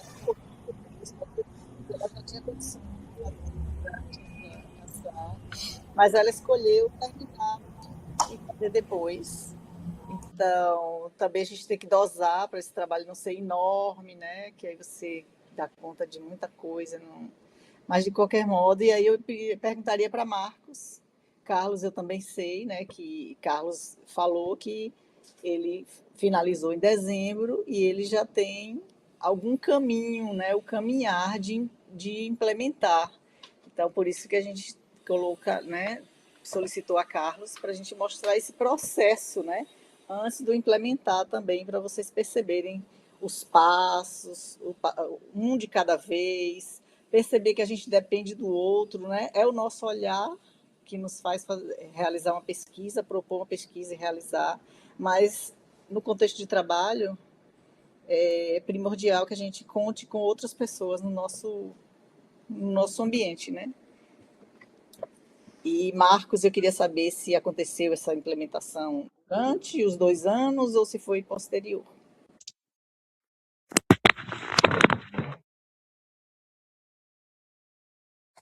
Sandra, eu não... Aí ficou baixinho. Você pode repetir mais alto um pouquinho? Deu uma falha? Ah, certo. Eu perguntei se você implementou, a primeira vez que você fez a feira literária acontecer, foi durante os 2 anos, ou um pouquinho mais, ou foi depois? Ah, tá. Não, veja, eu terminei meu mestrado, se não me engano, em março de 2023. Mas em 2022, durante a minha orientação, né, foi quando eu implantei, quando eu digo implantei, assim, não executei ainda, mas já tinha conversado com o diretor, já tinha criado comissão para fazê-lo. Então, assim, a comissão oficial no papel, ela já existia no final de 2022, e aí foi durante a orientação, né, que eu estava tendo. Nesse período, termino o mestrado em 2023, março, e aí em agosto é que a gente teve a primeira edição da Flipil, mas a comissão foi formada já no final de 2022. Excelente, Marcos, ótimo. Eu posso falar um pouquinho, claro, Sandra? Claro. Como a gente tem muita gente aqui da turma nova, é importante a gente discutir esses pontos, né? Porque o mestrado tem 2 anos e vocês têm que fazer uma pesquisa teórica e construir um protótipo. Então, não fiquem assustados, porque não é comum você implementar o projeto de intervenção durante os 2 anos. O que acontece muitas vezes é que o pós-graduando elabora uma partilha e dessa partilha nasce uma ideia de construção da produção de dados que é muito próxima à atividade da construção do protótipo que vai ser implementado ou vai ser colocado em ação depois da defesa. Então, essas coisas às vezes um pouco se confundem, mas não é comum vocês já colocarem em ação o projeto de intervenção durante os 2 anos, porque é um período muito curto entre a produção teórica, a qualificação, a produção de dados e a construção do protótipo. Mas, às vezes, sim, acaba se confundindo em função da metodologia da construção do trabalho acadêmico de vocês, que envolve uma parte teórica, uma parte prática e a construção disso tudo com a comunidade, com os outros, né? Como a Sandra falou, ninguém vai construir sozinho, vai construir ali dentro, ouvindo os outros. E eu queria, com isso, aproveitar um pouquinho a fala do Carlos Morelato. A pesquisa dele realmente, né? Acho que vale muito a pena vocês buscarem no nosso repositório as pesquisas anteriores, aquelas que são mais do campo de vocês ou outras que são apresentadas pelos estudantes egressos ou que vocês ouviram falar da pesquisa, vale muito a pena mesmo ler esses trabalhos antes de começar a escrever os de vocês. Mas eu queria falar em relação a essa questão do impacto, né, Carlos? Eu acho que é uma coisa que não precisa preocupar vocês, a questão da escala, do impacto, que são palavras que às vezes nos desanimam um pouco, mas não tem muito a ver também com o que a gente faz aqui. Por quê? Porque a gente está falando de pesquisa qualitativa, a gente está tratando de pesquisas, como a gente vem dizendo desde ontem, né? E os professores vêm falando que elas não estão aqui para responder, né, diretamente para criar uma resposta pronta e para todos. Essas pesquisas são construídas realmente para conhecer, para compreender, para entender as coisas, os fatos, os fenômenos, e não para achar uma resposta comum a todos, replicável, né? Que possa ser replicável para todas as realidades, né? Como se a gente pudesse achar, assim, no mundo da complexidade, respostas prontas e acabadas para o contexto social, para o mundo da vida. E a gente pode pegar um exemplo da própria saúde, né? Às vezes tem um desenvolvimento de um tratamento para um tipo de epidemia ou de doença que serve para todo mundo, só que não. Vai ter um organismo que não vai dar, que aquele tratamento não vai dar certo, porque a gente trabalha com complexidades humanas, com complexidades sociais, com complexidade dos ecossistemas. Então, por isso que é importante o desenvolvimento de pesquisas implicadas, como a que vocês trouxeram hoje, né? As pesquisas que foram relato hoje aqui. Então, tanto a Flipio como o trabalho da Thaís, né? Da Thaís, como o trabalho do Carlos. O trabalho do Carlos, eu acompanhei de perto, eu fiz parte da banca, né, Carlos? É um trabalho que envolve a relevância pessoal, social e acadêmica num lugar só. Um trabalho implicado. No título ali fala de afeto, gente, para vocês verem o que é possível fazer dentro das pesquisas em educação. Aqui não tem tanta relevância, né? A questão da replicação, da escala, do impacto, da questão qualitativa, mas do campo que afeta, né? Da experiência que é trazida e compartilhada. Então, assim, são trabalhos de uma potência muito grande, né, que trazem uma contribuição inestimável para o campo da ciência, para o campo da educação, e que nós temos que valorizar essas produções aqui dentro do MPED. Então, quem está chegando agora tem a obrigação de ler trabalhos daqueles que os antecederam, de buscar as publicações. Todas as nossas publicações estão disponíveis online, né? Tem os livros que estão lá, que tem o link que a coordenação encaminha para vocês, os links dos livros publicados, dos nossos anais, dos eventos, do repositório UFBA, está tudo lá disponível para vocês acessarem, porque a gente não cria do nada. E é importante vocês se envolverem nesse ecossistema para compreender como isso é feito dentro dessa comunidade, dentro desse programa. Então, Sandra, que tarde fantástica, né? Que tarde boa de compartilhamento. Pena que a gente pode trazer poucas pessoas, mas a gente sempre tem trazido em todos os seminários, em todos os eventos, egressos, que têm essa disponibilidade para mostrar esses trabalhos que passam a ser destaque, né, nessas produções e que nos acompanham aí por um bom tempo depois das suas defesas, né? O que é muito importante para vocês, para o nosso programa, que a gente sempre tem que repetir, né, Sandra? Que eles defendem e ficam com a gente durante 5 anos, né? Com vínculo durante 5 anos, com compromisso que a gente não larga deles, nem eles de nós, né? Para a própria sobrevivência, né, desse ecossistema.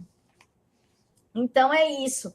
Pensar que essas produções de vocês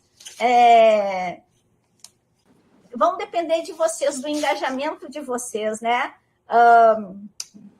Como chama menino? Agora esqueci o nome que apresentou sobre a Flipio. Como é que eu esqueci? Marcos, querido Marcos, olha só, o sonho de fazer uma festa literária, que se tornou realidade a partir do momento que ele engaja nesse programa, que ele tem uma orientadora, que tem um ecossistema que está ali dando apoio, né? Então, olha que barato, que bacana, uma feira literária que vem se renovando ano a ano, né, Marcos? Então, veja o quanto isso afeta a condição local, mas quantas vidas ali afetadas, né? Quanto isso tem de desdobramento agora para quem está chegando, para quem está ingressando na pós-graduação, né? O clube de leitura que Thais apresentou, né? Que olha que bacana, tem um clube de leitura literária onde as pessoas, os jovens se reúnem para ler e discutir essas leituras, né? Então, eu sou suspeita para falar que eu trabalho com extensão com um clube de leitura literária que faz leitura compartilhada, que expande o espaço desse clube de leitura para o cinema. Marcos sempre falava, foi meu aluno também, né, Marcos? Dessa questão da literatura e da música, né? Para expansão para outras linguagens, pelo andar pela cidade, enfim, por tantas coisas. Então, o limite é o nosso sonho, né? E não tem coisa melhor do que a gente pesquisar aquilo que a gente deseja, aquilo que é do nosso sonho, aquilo que tem uma relevância pessoal, né? Como eu falei hoje de manhã, quem tem que estar aqui tem que estar apaixonado. E eu acho que quando a gente tem um objeto, aquilo está no nosso horizonte, né? Tem uma relevância pessoal. Olha a beleza desses trabalhos, né? Que tem no horizonte uma relevância pessoal e que aqui a gente vai ajudar a colocar dentro desse contexto, que é um contexto maior, que Nelson falava hoje de manhã, né? Dentro de um contexto que tem um ativismo, que tem uma relevância social, que tem uma relevância acadêmica, porque a gente está dentro da academia, né? A gente não está dentro de um coletivo, de um movimento social. A gente está conectado através do programa de pós-graduação com a academia, com as atividades acadêmicas. Bom, é isso. Obrigada, Salete. Ronaldo chegou aqui. Ronaldo, é contigo. Olha, gente, só dar boa tarde mesmo, dizer que foi uma pena não poder estar com vocês desde o início dessa tarde. Peguei no finalzinho a última apresentação, que foi a de Thais, mas a gente sabe da importância que tem essas mesas e como elas são inspiradoras. Como disse Salete, já são os egressos do nosso programa, que vão estar aí com a gente pelo menos por 5 anos, e a gente vai estar acompanhando, monitorando, e dizer assim, a gente já faz isso há algum tempo. Ou seja, foi o que se vem falando desde a mesa de ontem. Ou seja, o MPED já são 12 anos. Esse ano nós fazemos 13 anos. E 13 é uma data cabalística, ainda mais no dia de hoje, que é 13 também. Então, e desses 13, a gente está caminhando para 6 anos com o IFES. 6 anos. Já vamos estar na 3ª turma com o IFES. E aí nós pensamos e refletindo e conversando quais trabalhos, como fazer, e etc., porque isso tem a ver tanto com as agendas de cada pessoa, mas, ao mesmo tempo, a gente agradece muito a cada colega que pôde estar aqui hoje para poder apresentar seus trabalhos, porque tem um impacto, quando o Salete diz assim do impacto, não deixa de ter um impacto sobre quem assiste, porque afeta. No entanto, não é para quem está chegando agora pensar assim, meu Deus, está tão lá em cima no Olimpo, será que um dia eu vou conseguir fazer algo do tipo? Será que eu fiz certo em entrar nesse mestrado? Eu estou vendo uma palestra, não estou entendendo muita coisa. Tudo cheio de conceito. Aí venho para uma mesa, me apresenta uma coisa que eu não estou vendo o caminho no trabalho que eu tenho para poder esse negócio caminhar. Será que ainda dá tempo de eu sair? Onde é que está aperto aqui o sair, eu me picar e voltar para a minha vida, que eu já conheço e etc. Olha, veja só. E aí as carinhas já começaram a rir, né? Já rolou identificação, né? Todo semestre a mesma coisa e todo semestre a gente consegue. Porque, na realidade, esses projetos eles são apresentados aqui nessa mesa de modo inspirador. Porque, na verdade, a gente passa pelos processos, a gente atravessa. O Marcos trouxe a palavra central para mim, que eu acho que é uma das palavras principais também do mestrado profissional em educação, que é o desejo. Desejo é algo significativo dentro desse processo. Você não pode, não deve escolher o tema porque alguém disse que é o melhor tema para você. Você tem que escolher um tema em que você se relacione com ele de algum modo, que seja afetado, usando uma palavra da professora Verônica Domingues, que você seja afetado por esse tema, porque ele vai estar caminhando com você durante 2 anos. Então é um tema meio que não se pode mais fazer apologia ao álcool, mas é como se fosse uma cachaça, ou seja, algo que, na verdade, lhe motiva a querer. Então tem que mudar, tem que ser algo que seja uma corrida, algo que seja uma maratona, no sentido de prazer que gere em você. Discutir, falar sobre aquele tema, para que isso possa ir se desdobrando no seu produto. E não coisas estanques que você tem que fazer porque tem que fazer, um protocolo. Quantos enterros a gente tem ido onde as pessoas estão assim, como é? Missa de corpo presente. Missa de corpo presente. Está todo mundo ali, apenas o corpo. A alma está em outro planeta. A alma, a cabeça está girando em outro lugar. Mas o corpo está ali, ó. Se você pensar em fazer um mestrado desse jeito, vai ser aquele povo que faz o mestrado e bota a legenda no WhatsApp. Não me pergunte sobre meu trabalho. Eu falei, meu Deus, coitada da pessoa. Ou seja, tem que ser algo que você tenha prazer de falar, de dizer, de contar essa história. E a gente, mesmo, tá assim, e como é que tá? E tal, e conversa, e vai, e volta. Outra coisa, não tem um único caminho. São trilhas que você vai escolhendo e à medida que você acha que tem uma certeza sobre alguma coisa, vai existir uma bifurcação e você vai ter que fazer novas escolhas. E aí você achou que tem mais um caminho, mais uma escolha. Mas digo isso de forma esperançosa, porque, na verdade, com todas as dificuldades e todos os processos, sempre é possível. E não é olhar os trabalhos que foram apresentados e dizer eu tenho que fazer igual. É justamente isso que Verônica e Roseli estavam tentando trazer ontem. Não é padronizar, é buscar você, dentro dessa pesquisa, se autorizar a existir e se autorizar a coexistir com o outro. E isso faz muita diferença. Por isso, eu não tenho fala aqui, não. Só tenho a agradecer a Sandra, tenho a agradecer a Salete, que também já fez uma fala, agradecer a todos vocês. Mas vendo a fala de Salete nesse final, eu me lembrei de uma citação de um livro que eu gosto muito, que é de Byung-Chul Han. Byung-Chul Han vocês já devem ter ouvido falar por causa da Sociedade do Cansaço. Não sei se vocês já ouviram falar. É um livro que ficou muito conhecido popularmente por causa que ele vem trazendo, na verdade, o fenômeno que tem nos acometido. Mas o Byung-Chul Han também, eu fiz assim, meu Deus, não tem esperança, não. Tudo vai ser uma bagaceira no final. E aí, claro, ele escreveu um livro que se chama O Espírito da Esperança. Eu falei, nos dá um certo alento. Ou seja, há saídas possíveis para todos nós. E aí, ele coloca uma citação que eu vou ler para vocês, na íntegra.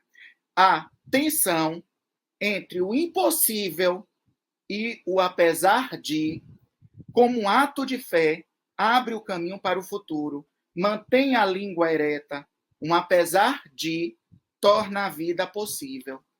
Então, é com essa frase que eu quero me despedir e agradecer mais uma vez e dizer, apesar de todas as dificuldades, é um apesar de que faz com que a vida se torne viável. Então, eu quero desejar, principalmente para quem está chegando hoje da turma do IFES, saber que, com todas as dificuldades, a gente vai caminhar e faremos trabalhos tão lindos quanto os que foram apresentados aqui. E vocês, em breve, também vão compor essas mesmas mesas. Viu? Grande abraço fiquem bem, e é isso. Sandra, misturei. Obrigada, minha gente. É tudo misturado, então a gente está terminando essa mesa, fechando a mesa, agradecendo a Carlos, Marcos, que já foi, Thaís, e encerrando o seminário, dando boas-vindas ao semestre 2026.1, aos que continuam, boa sorte, aos que finalizaram, já são mestres, já estão em outras frentes e outros projetos, tudo de melhor para vocês, para todos nós. Obrigada, minha gente. Tchau, tchau. Right.